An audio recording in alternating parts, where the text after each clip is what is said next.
గ్రామం. ఆ గ్రామంలో లక్ష్మి అనే మహిళ ఉండేది. ఆమె భర్త జబ్బుతో మంచాన పడ్డాడు. వారికి బాలు అనే కొడుకు ఉన్నాడు. లక్ష్మి పేదరాలు కావడంతో ఆ ఊరిలో వ్యవసాయ పనులు, ఇంటి పనులు చేసి భర్తకు చికిత్స చేయిస్తుంది. అలాగే కొడుకును చదివిస్తుంది. ఆమె శివభక్తురాలు. ఇంట్లో తినడానికి తిండి ఉన్నా లేకున్నా ఆ శివునికి దీపం పెట్టి ప్రతిరోజూ పూజలు చేస్తుంది.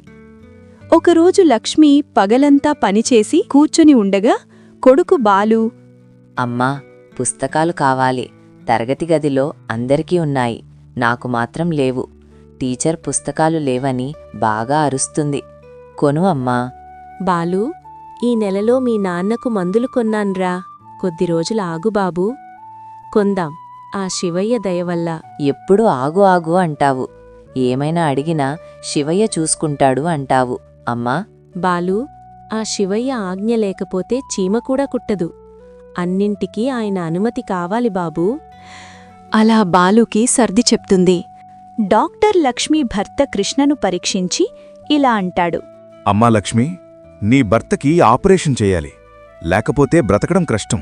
అది 1 వారంలోనే చెయ్యాలి. దానికి 1,00,000 రూపాయలు కావాలి. సిద్ధం చేయి తల్లి. నేనా కూలి పనులు చేసేదాన్ని.